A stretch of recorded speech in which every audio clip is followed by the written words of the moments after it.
It's Heart Standard, it's Craig Cairns, and we have a show for you today. We are going to look back over yesterday's defeat to Dundee United, and we're going to discuss a wee t-shirt that was recently released in memory of Hearts legend Marius Zaliukas. To do that, we have one of the co-founders behind the company involved, Universal Language, making his Heart Standard debut. It's Christie Aitchison. How are you doing, Christie? Yeah, good, Craig. How about you? Very, very well, thank you. I say very, very well. I've told you before that I'm absolutely exhausted, and then I Flat out, yeah. couldn't even convince myself there with my answer just to say that I'm. Is that a cry for Joel? Come home. Yeah, I did that at the start of the last video, so I thought I'd leave it out this time. But yes, he'll be back. He'll be back soon enough, and I am kind of exaggerating a bit. But anyway, just if you will, for just a minute, I will quickly read out a message from our sponsors. Heart Standard is brought to you by S1 Jobs. If it's time to hand in your transfer request, then head over to S1 Jobs and upload your CV today. With thousands of jobs across Edinburgh and the surrounding area, you'll find the one at S1 Jobs. Start your search today at S1 Jobs.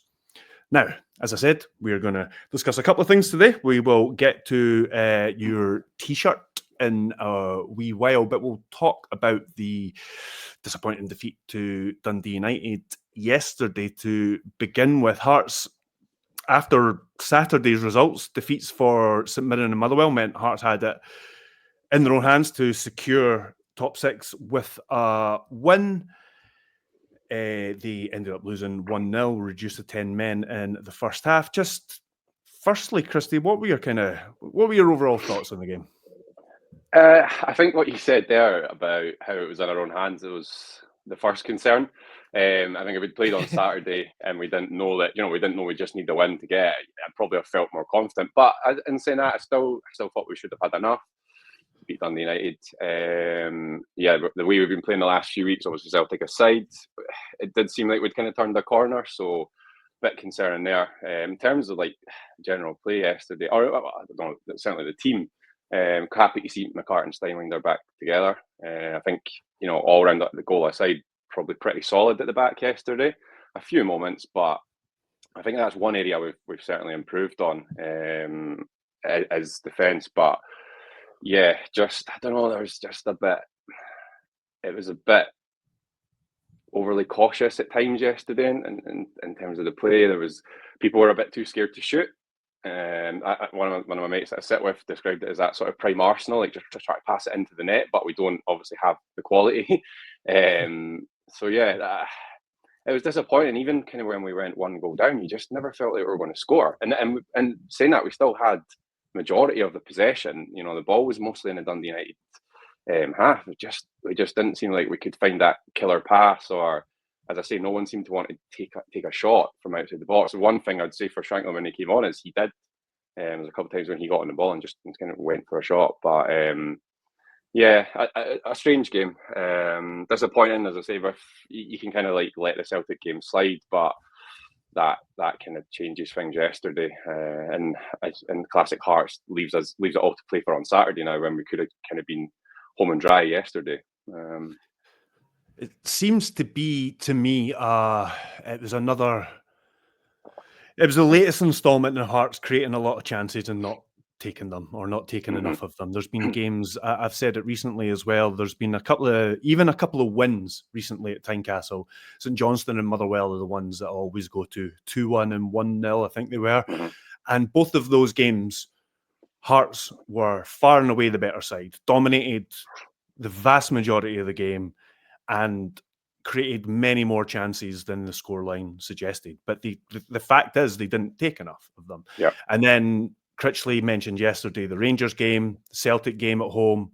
Those are examples of games where they've created, not taken, and then they've lost. I think Heidenheim's maybe another one as well. Yeah, definitely. So it is it does seem to be a recurring issue for Hearts. I mean, there's one school of thought that there's encouragement that they're still creating those chances. I mean, there's nothing worse than being in a rut and like not even we've been there. Yeah, exactly, and not laying a glove on the opposition. So at least there's still chances being created, but it's just far, and there's no one culprit either, but it's just far too often this season there's been too many missed chances. You say this season though, something we discussed yesterday. I almost feel like I can't remember the last time it wasn't like that. Do you know? It feels like for a couple of managers now we've been in this possession-based thing, which is, I know it's great. We have the ball, but we just I don't know if it's a player. Sometimes it's forced because that's how the opposition play against Hearts, basically. Yeah, that's another thing that kind of I've thought for a while is, you know, you see these teams, just Johnston, and they come to Tynecastle, they just sit in, and that's fine, that's a prerogative, but they do that, and they've done that for years, and we need to work out a way to break this down, or we're never going to progress anywhere. You know, we can't every season.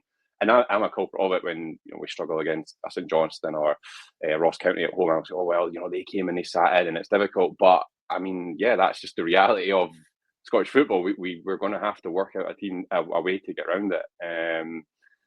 And yeah, I think that, yeah, I mean, there's a lot of chat surrounding sort of big games, and if you count yesterday as a big game, and I wasn't really in that camp too much, or wasn't too concerned, but yeah, it is starting to get a little bit concerning. Just that you know, these games that we kind of need a win, and yesterday's maybe a bit different, where yeah, it was a big-ish game because obviously we could secure top six, but it was a winnable game. It wasn't, you know, going to Celtic Park.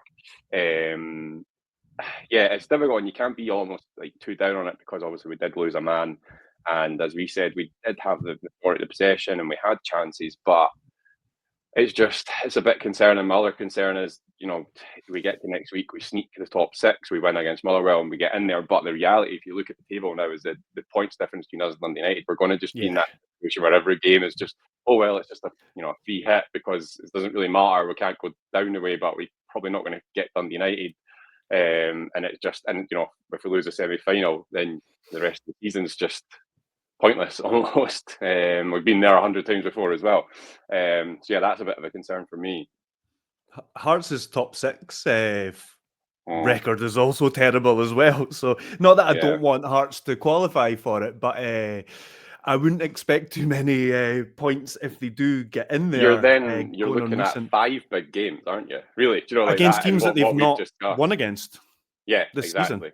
Yeah, exactly. It's other than once. Yeah, a bit concerning, but yeah, I don't know, there's signs there that things are getting better. There's definitely something there, but yeah, it's just a bit. I mean, like yesterday, I think I've kind of been saying for a while that maybe we need to look at dropping Shanklin, trying someone a bit different. A massive thing. I think Khartoum should be in there, and then sort of number 10, like a bit more central. I feel like he's a wee bit wasted out wide. If you see him seen the goals against Dundee, you can see what he can do with the ball in the middle of the park.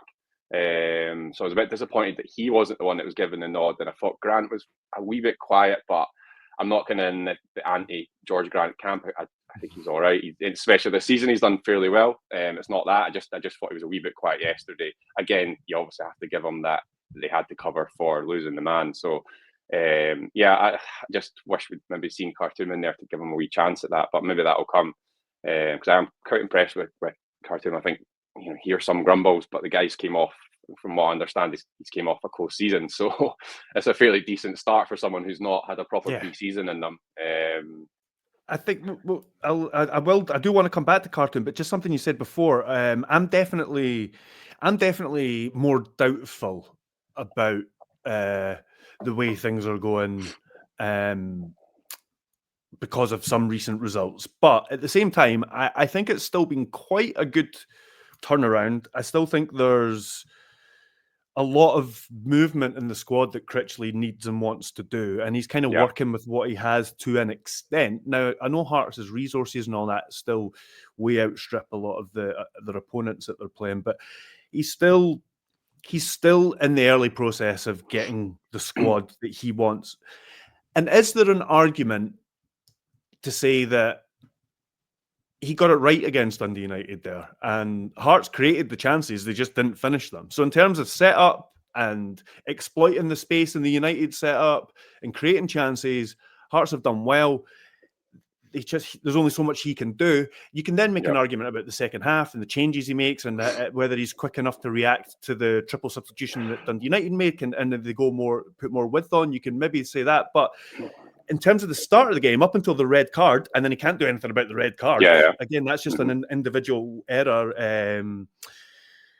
So has he done as much as he can in this game, just looking at this game in isolation? I think something interesting you mentioned there about he's kind of working with what he's got in terms. I don't know if you saw this from this. I imagine it's maybe in front of you guys, but there was a point in the game where he was screaming. He got a few minutes. So Hearts won a free kick just inside the Dundee United half. It was in the second half. And I don't know if he was trying to scream. He was obviously wanted somebody to be in a certain position, but I don't know whether that was to take the ball like a short pass rather than launching the free kick. But he was absolutely fuming. It was surprised me. I've never seen. It's usually is it Garrett. He seems like the kind of the crazy one of the two. He's like an enforcer. But it was interesting to see that, because then it goes back to what you're saying there. Is like he wants more from what he's got. So I don't know. It is a tough one. I think the reality of the situation is that I see people say, you need to be looking at someone else for the summer. I don't think that's going to happen. So I think we just have to get behind them. And I'm not saying that I've given up on it. I do think, to be honest, long term, I think for me is, from what I can understand about the Jamestown system, is the manager isn't massively important. Not to say that we'd let someone, get away with losing all the time, but I think the main focus has to be improving the squad, getting a bit of pace in there. I think is badly needed. As I say, I think that kind of showed yesterday. That was good to see that he was out there screaming at the players, because it kind of showed that, as you say, he is maybe working with what he's got, and the players don't really suit what he wants to do. And I think, with the red card, I mean, again, we spoke about yesterday that, honestly, I think even if we had 11 players, I don't know whether we would have scored. Like, we were playing well up to the point, but it just seemed like... I felt like Hearts had found a groove about at the point where the red card comes. I think it took Hearts a wee while to get going in that game, in that first half. But I think there was a good 20-minute period where Hearts created a lot of chances. And it felt to me as if it was just a matter of time before they got the deadlock. Now, half-time was quickly approaching. You get a chance to reset after the break. You don't know how the game restarts after that. It could very well have been a frustrating afternoon, as you say. But I certainly felt that it was only going one way until the red card. I was a bit disappointed that we didn't make the changes at halftime. I thought the Hoff Shanklin change was probably the right one, but given we had a red card, I would have wanted Shanklin on at that point, to be honest. I would have maybe looked at taking Grant out and pushing Shanklin up, making sure that he's playing as a striker, not as a number 10. And then you kind of get to 60 odd minutes, and you think, okay, there was sub coming on, and it was Devlin, which was, it's not a problem with Devlin coming on. I just kind of thought we would maybe be looking to bring on more attacking players to kind of go for it.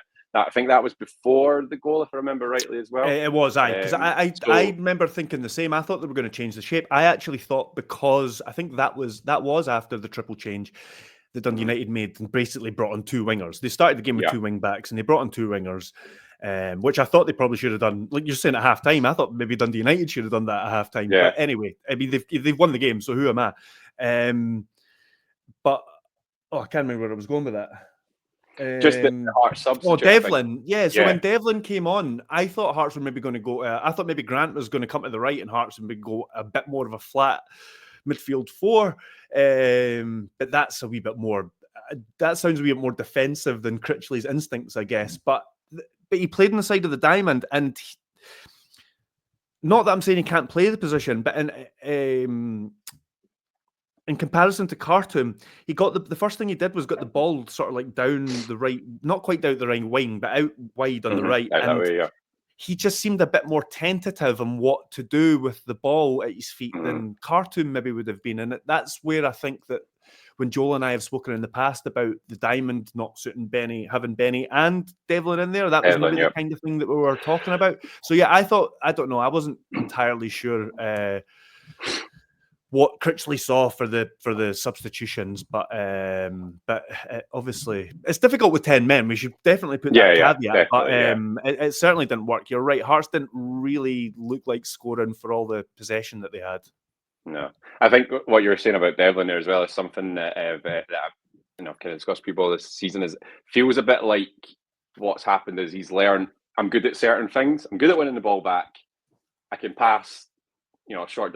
And he's learned what he's maybe not so good at and just stopped doing it. And I think when you put him out wide, he kind of has to, he has to look at playing that forward pass or trying to make the run. Whereas his game's just not really suited to it. And I think that's why he's had such a good season this season, is that he's kind of went, well, I'm actually good at X, Y, and Z. I'll do that. And I'll just, or, win the ball back and I'll give it to Benny or Grant or whoever, and then kind of wipe my hands of it. Whereas, when you're out wide, you kind of need to do a bit of that, unfortunately. But I think, that, as I say, that bringing on Hoff and bringing on Shanklin was right, but I just felt like it was maybe a wee bit too late, and it was almost kind of like throwing the kitchen sink instead of, it didn't look like it was kind of a tactical decision. It was more just like, let's just try and get some attackers on and hope that someone comes off for us. And then like Musa, it's the same thing. It's kind of like, was there a thought process behind that, or was there just like, we've got a couple of tired legs, this guy can run and he's a bit direct, let's see if it works, So I don't know too much what to make of yesterday. Again, as I said, it concerns me. It's one of those bigger games, but one that we should be winning. So I don't know what the issue was, and it's, as I said earlier, it feels like we've been stuck in this process of possession football, not quite being able to get the ball in the net for a while, and it concerns me that it's been through a couple of squads and a couple of managers at this point. So where does it come from? How do we get through that? I think even like when you look at the 20-30 minutes that Wilson was on, is the other thing for me is like playing him in that system, he's really pushed out wide, and I just don't think you're getting the benefit of him.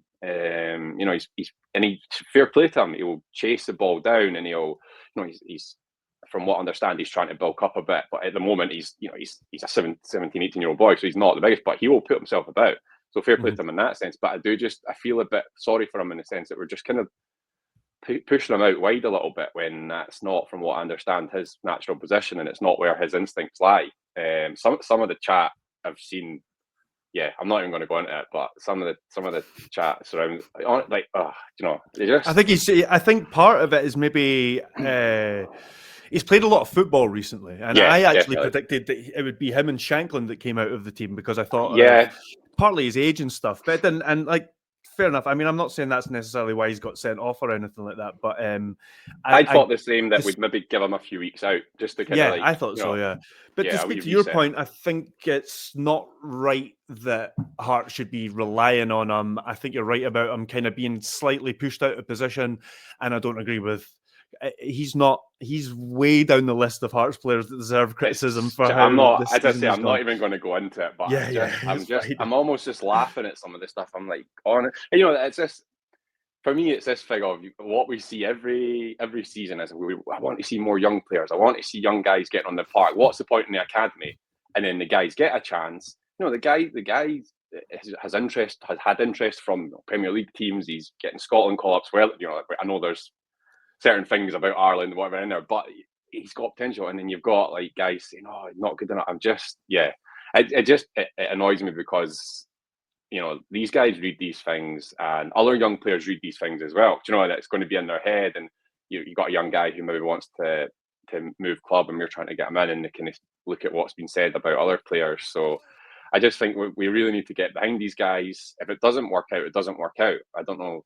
There's no loss there, but I think the guy's got massive potential. You can see it from him. I mean, people forget his age, and you can compare him to other players that have come through at Hearts that have, a couple of years ago that have had really good careers. He's doing better than them already at a younger age. He's got 6 goals or so, and he's, as I say, I do feel sorry for him being pushed out wide a bit, but even in that, he's still showing different qualities. As I say, he's putting himself about, he's chasing balls down much. Perhaps if he'd been kind of left central, he might not have shown those parts. And again, he's working on those as well every week. So long term, that might do better for him. But I would have liked to have seen him maybe a wee bit more central. Difficult with Elton, because I think maybe Elton's a bit more of not a one-trick pony as such, but he maybe wouldn't handle the wide stuff as well as Wilson. I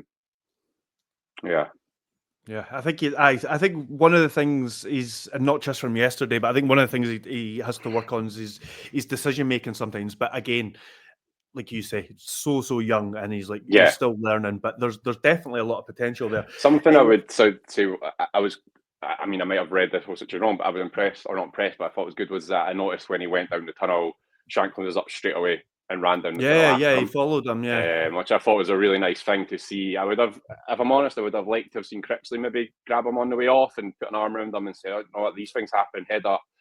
didn't happen. But yeah, I was noticed he maybe that down watching? He went to he watch was speaking the replay, to a so was it player. maybe He that? was, Oh, I think was he he was right? speaking to a player, or maybe the fourth official at the time.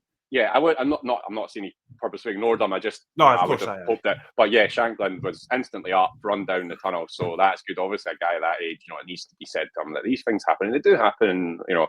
It's part of like the learning curve for him as well. And I think, yeah, I mean, I don't even know if there's a point in discussing that. I think we all. Well, I mean, I wasn't know, sure but, at the time. No, It I was took me the third or the fourth replay. It wasn't that. Yeah, It wasn't until then that I saw it. Got sent when we were at the game, and I saw it from that angle. I was like, yeah, The opposite view that the referee sees it from, basically, and then you can see why the referee instantly given it once you see that angle. So yes, while at the time it looked like one that I wanted to see again. Maybe it looked harsh, but it looked like one that I wanted to see again. And yeah, after seeing a few replays, you can see. You weren't expecting the red at all, were you? I'd kind of like, I'd not lost attention, but I looked elsewhere, and my mate said, "Oh, it's a red." And then I was expecting a delay while they checked VAR, but there wasn't even a delay for that. I don't think he checked it, did he? I think he didn't. Well, I think they always check things, but there wasn't like but the referee didn't go to check clear and obvious. Yeah, but VAR will look at the footage right away, but they almost instantly will have said, "Nah, we're not going to check that." It looks like, and fair enough.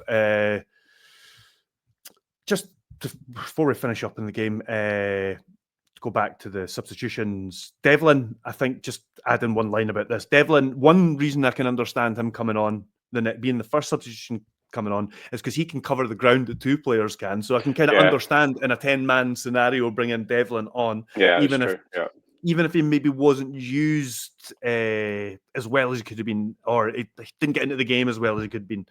But Khartoum, I found his performance quite interesting. I thought it was quite mixed. There was times where he's maybe bypassed a bit too easily in midfield. There was a point where I think there was one moment where he showed the good and the bad, where he let the ball run across him. First of all, he was doing quite well to drop in and link with Steinwender and Forrester and Wilson.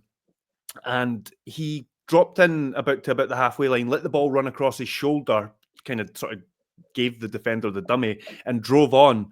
And then he gets into space down the right and he tried to cross with the outside of his left foot and he just fluffed it because it's like such a low percentage kind of cross. It was similar to the finish against Dundee, his second goal against Dundee. He tried to cross it the way he sort of finished that goal. And there was a few other moments where he was brilliant at turning his opponent and linking with his midfield. And I agree with you that he's still in the early stages. He's come in like Steinwender. He's come in during what's essentially a pre-season for him, what is a pre-season for him. And I also think that he is somebody, again, it could not work out. It could maybe not work out. I could potentially be wrong here, but I think that next season is probably when Hearts will see the best of Khartoum, when Critchley has more players that he, assuming it all goes well for Critchley, when he has more of the players that he can trust to do what he wants to do, and the players around Khartoum. Because I think the idea is to, whether he starts in the number 10 role or not, the idea is to get Khartoum at the edge of the box, shooting or threading the balls and linking. And so I think once Critchley's got a squad that's more in his image and he has a shape and systems that are closer to what he wants to do, we may see a bit more from Khartoum. Yeah, and potentially, he might be a bit freer then. I think at the moment he's maybe getting asked to come back and cover, whereas if we have more players better suited to the system, he might be able to say, well, a bit more of a free rein. I think in terms of like yesterday, I thought he was quiet, which I was thinking about earlier.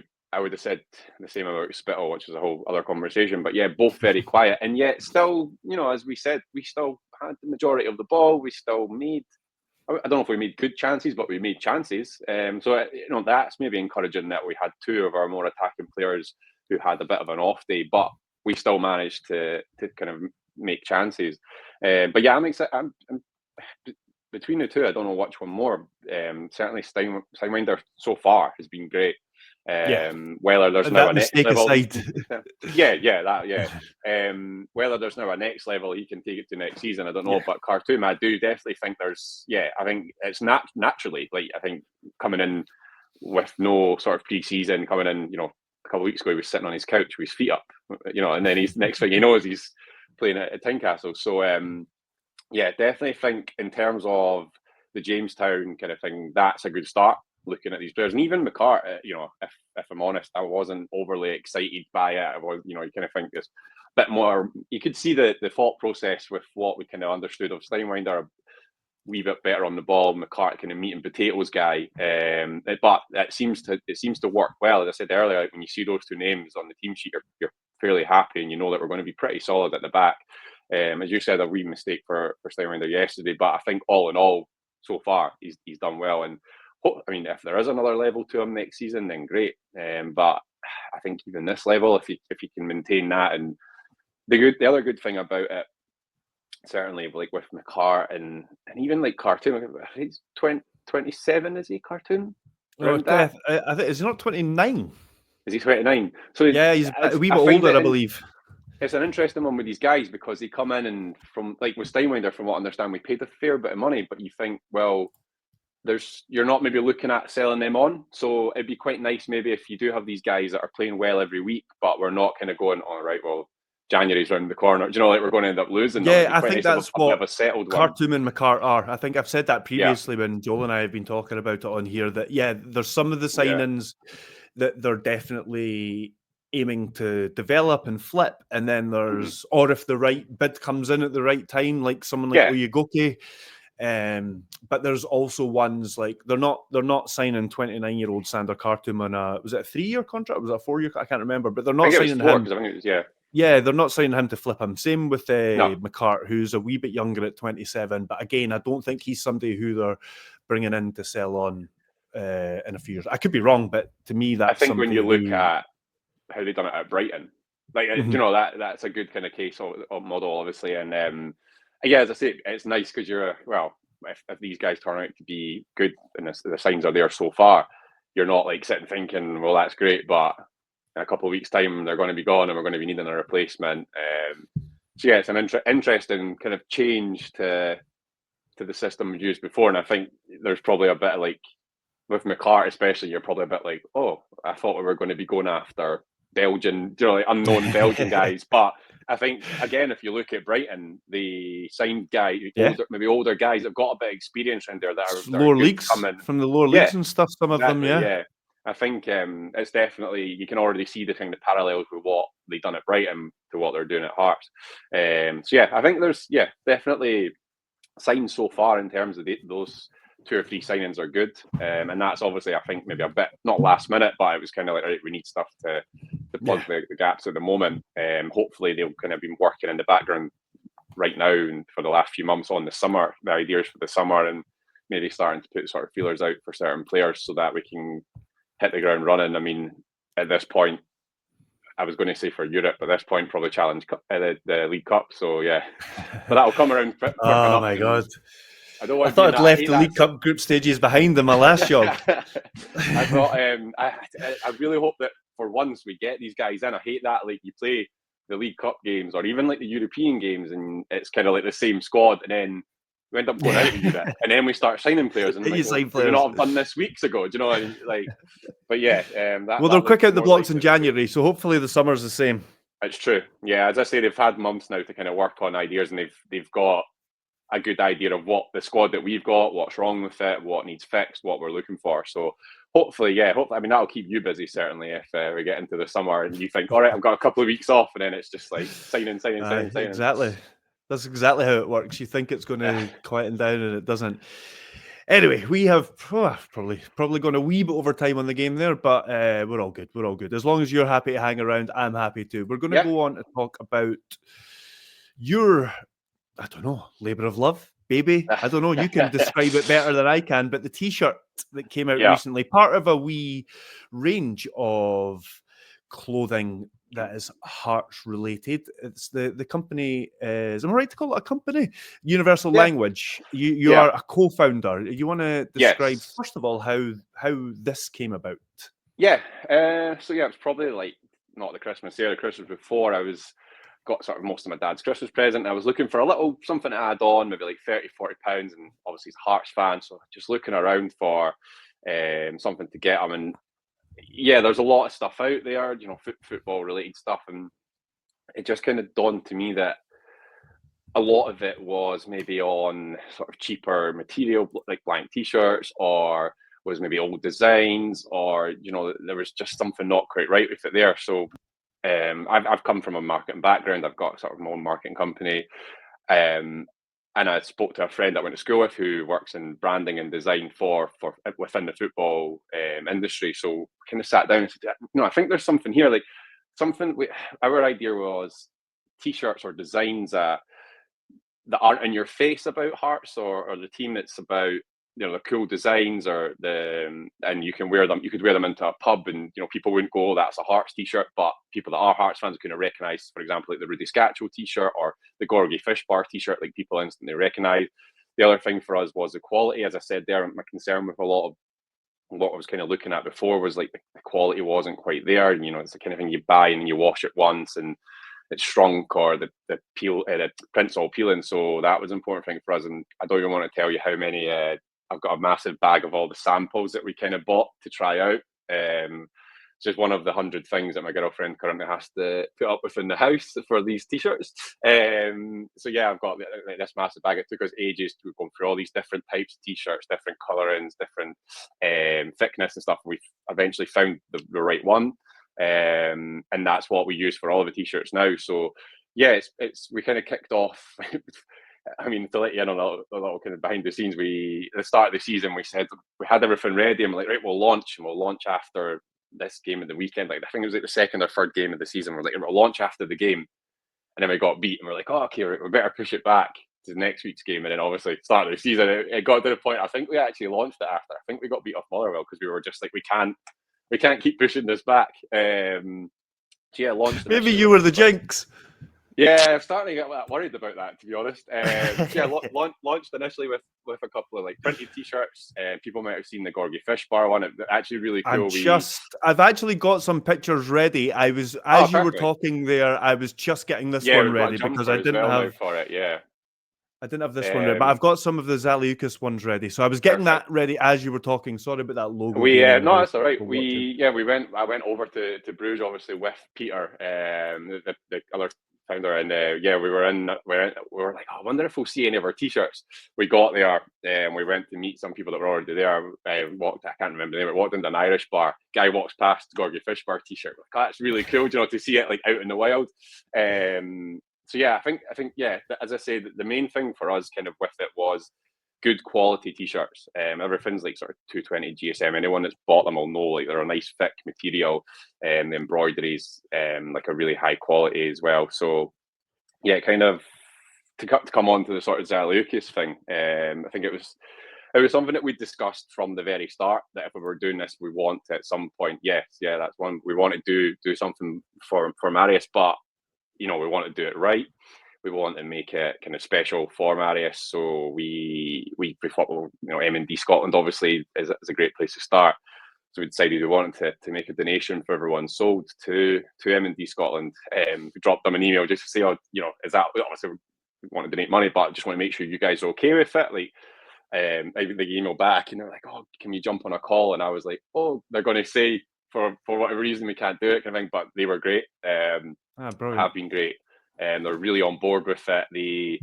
We worked for, I think probably about 4 months with this one, to be honest. So we've done Rudy Scatchel of a similar with the embroidery, and we've done a Wayne Foster, and they took a couple of weeks to get right and things. The Zalucas one took us months. We've done 27 revisions in the end of the design. Just, you know, obviously given the context, we wanted to make sure I'll bring it up again. It just took a long time, but we really wanted to get it right. And M&D Scotland were patient with that. I mean, our supplier was extremely patient with me. I think he must see my name come up on his phone, and he's like, "Oh, I don't want to speak to this guy anymore." Every day for the last 3 months. What were some of the things that you weren't happy, or not? Maybe not happy. I know you wanted to get it right because of the circumstances. So, what were the sort of things that you were trying to get right about it, or that you didn't want from the rejected ones? it's difficult because so with our previous designs, the face isn't as much of a focus. So with the face being quite an important part of it, it's very difficult. I won't bore people with the details, but in terms of embroidery, it can be quite difficult. You can't like change the direction of the thread too many times and stuff, so it can be quite hard. There was a few times we thought we'd got there with it, and then it just wasn't quite right. And you know, again, as I say, it was about obviously the context of the t-shirt. It needs to be perfect. And with M&D Scotland as well, we'd said to them like, oh, it's really good looking model there. Yeah, people doubling up that, or trebling up. How many like, different roles do you have? Well, that's just, people all think, oh, how kind of like cocky of them. That's just a money saving thing, to be honest. You don't have to pay a model. Startup. Welcome to startups. Exactly. Yeah. Yeah. So, and with M&D, they obviously want to. We've got the neck label has their logo on it, just explaining people by buying the t-shirt, you're helping support M&D Scotland. So again, they want to see it and we have to make sure they're happy with everything. And yeah, I mean, another part of it, and something else that we kind of said that we needed or we wanted before going live with anything was we wanted to speak to Marius's widow. Again, it's important for us. You know, the last thing I would want is for her to see it come up on our social media, and she see that and you know not approve of it. So we got in contact with her, dropped her an email. If I'm honest, we kind of sent an email and we were kind of like, we don't know if she'll reply. It's a difficult part of her life, and it's maybe she's in a different area now. She's back in Lithuania. She got back hours later, was massively supportive. It's actually you know, I won't say too much, but the email was lovely. It was really nice to get. She's so happy that it's happening. She's so happy. Obviously, the money's been donated to M&D Scotland. We've got a couple of kids. One's made up for their son. He also called Marius, so we're sending one over to Lithuania for him. Which, yeah, that's a really cool thing for me to think. Like this kid's going to be able to wear this T-shirt with an image of his dad on there as well. So that was kind of, as I say, really important to us that we wanted to make sure she was happy with everything. And she's really happy. And obviously, with the money going to M&D Scotland, we're hoping that it will make a bit of a difference there as well. Do you know how much money's been raised so far? If anyone that follows, they'll have seen we've done. So within 24 hours, we'd raised £250. Within sort of 48, I think it was, we'd raised £500. We are less, I think, about 10 sales away from £1,000 for M&D Scotland, which is, I was reading back the emails and with M&D Scotland, that was what we'd said our target was to them for the whole thing. You know, in 6 months or whatever, we wanted to raise £1,000. So to be there, if we can do it by Friday, that'd be within 2 weeks. Is just crazy, and it's been really nice. We've had some really nice comments on social media, and we've had nice messages and stuff. So yeah, it's been great, and yeah, it's a great for M&D Scotland. You know, I'm hoping that money can really help them. It's been interesting for us as well, kind of speaking with them and obviously reading a lot about what they do. A lot of this work they do with the families of people diagnosed that you maybe don't think about. You know, you kind of just think, oh, the money goes towards helping the people with M&D. But yeah, the work they do with the families that are affected by it. And obviously, we know we had Stephen Forrest, was it, the Hearts fan who had M&D. There's some links with the club there. So yeah, it's been great, and I'm hoping that we can kind of say to M&D soon, we've got £1,000 ready for you, sitting there, so we can donate that over. There's actually been some really nice. We had a couple of people who've kind of said, "Oh, we'll add extra in," or a guy, a Hearts fan in Australia, got in touch and said, "Oh, could you send one over? Like, how much would it be?" And I said to him, and he said, "Oh, like, let me know your size." And it turned out he wanted to buy a Wayne Foster, a Marius Zaliukas, and a Rudy Scaccio. So I said to him, "Oh, you know, you're buying the free. We'll knock the delivery down half price." And he said, "No, send me the full price and donate the extra to M&D Scotland." Nice. So yeah, there's been some really nice things like that, and yeah, I mean, not just Australia, we've sent one to America, Singapore. So it's quite cool to see, you know, Hearts fans worldwide kind of getting behind it as well. So yeah, as I say, hopefully kind of get through that £1,000 milestone and just keep pushing on. You know, the more and more we can sell, the more money kind of goes to M&D Scotland. So yeah, it's been good. It's been a and busy week, but it's all for a good cause. So I'll just flash up one last picture, one last time, and you tell people where they can go to get one of these if they are interested in having one, or to donate, or whatever it is you're saying. Sorry, I don't know why I garbled that so much. Just answer my question. Perfect, no problem. If they want, the website is universallanguage.co.uk, and you can head there, and we've got like the Marius Zaliukas and other t-shirts. As I say, £5 from every Marius Zaliukas t-shirt sold, we donate to M&D Scotland. And as I say, hopefully we can kind of get to that £1,000 donation mark soon, because that'd be really, really cool for us. As I say, that was a target long term, so to kind of get close to there even in sort of 10-11 days is just pretty crazy. Hopefully there's a lot that they can kind of do with that money as well. Fantastic. I hope this can give you a wee bump to get over there, but I'm sure even if it doesn't, you will hit that target soon, it seems. Thanks very much for giving up your time and coming on today, Christie. No problem. Enjoyed that. Yeah, it's a shame we had to discuss the football, but I know. That was another thing where we were sort of timing this, but we couldn't have keep putting this off, because then we might have been in the same situation as you were when you were trying to launch it. We're out the semi-final and we're still wanting to put this podcast together. It's added a new kind of thing to my life where I go to Hearts games and I'm disappointed when we get beat. I'm disappointed as a Hearts fan, but I'm also like, well, nobody's going to want to buy Hearts t-shirts today, so it's kind of like that double thing now. Yeah, exactly. Welcome to our world. I can imagine. Yeah, I was thinking sell articles when everybody's annoyed. Yeah, I can imagine. Yeah. Anyway, thanks again, Christie. No problem.